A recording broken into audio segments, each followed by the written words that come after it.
Welcome back to Everyday English Cafe, where we help you learn English through real conversations. Today, we're doing something different. I'm going to play the teacher, and James is going to be my student.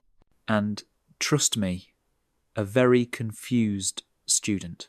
Yes, he's already struggling, and we haven't even started. Hey, I try my best. That's what every student says. Anyway, today's episode is all about a long, realistic teacher-student interaction, like how a proper English class actually sounds. So grab your notebook, or don't. Just chill and listen. Let's dive in.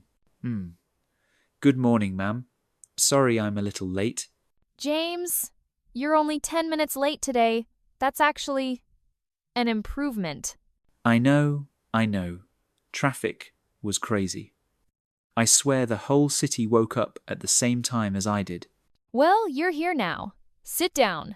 Let's start class. So, James, did you do the homework I gave yesterday? I tried.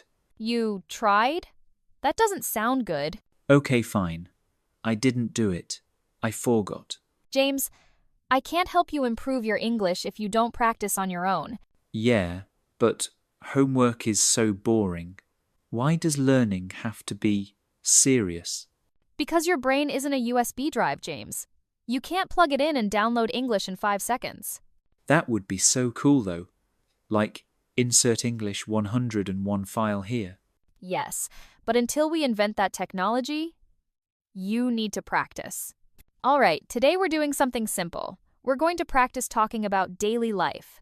Tell me, James, what do you usually do in the morning? Well, I wake up and then I stare at the ceiling for 10 minutes and think about life. Very relatable, but not a complete answer.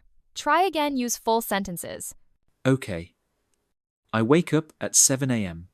Then I brush my teeth, wash my face, and make breakfast. Good. Nice and clear. Now add one more sentence. What do you usually eat for breakfast? I eat toast because it's the only thing I know how to cook without burning the house down. You're such a talented chef, James. I know, right? Toast level. Master. Okay, James, let me correct something. When you said, I eat toast because it's the only thing I know how to cook, that's correct. But you can say it more naturally as, I usually eat toast because it's the only thing I can make quickly. Ooh, that sounds better. Yep. English is not only about correctness, it's also about natural flow. Let's do yesterday. Tell me, what did you do after class yesterday? I went home. Then I watched TV. Then I slept. That's very productive. Thank you. That wasn't a compliment, James. Oh, Let's expand the sentence. Try adding details.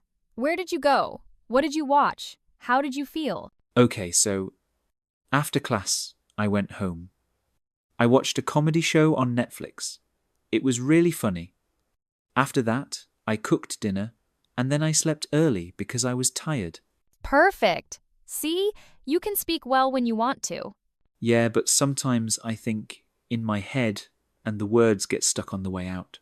That's normal. Your brain is faster than your mouth. Happens to many learners. Sometimes I want to speak quickly, so I skip grammar. Ah, yes, the I'll fix it later method. Exactly. James, grammar is not a punishment. It's a tool. Without a hammer, you can't build a house. Without basic grammar, you can't build sentences. Wow, teacher, that was deep. I'm basically a philosopher. Now let's practice pronunciation. Say this sentence slowly. I am learning to speak English confidently. I am learning to speak English confidently. Good. Now faster. I am learning to speak English confidently. Phew. James, you squeezed all the words into one breath. I panicked. Breathe. Speak naturally. Let the words breathe too. Teacher, why does English sound easy when you speak, but difficult when I try? Because you compare your first draft to someone else's final version? Don't do that. English is a journey, not a race. That actually makes sense. Okay, James. Let's do a role play. I'll pretend to be a friend. You start a natural conversation. All right. Hey, Emma. How was your weekend? My weekend was good. I visited my family. What about you? I stayed home and relaxed because I had a busy week. Good. Very natural. Thanks. Am I improving? Slowly, but yes. And I'm proud of you. Oh, thank you, teacher.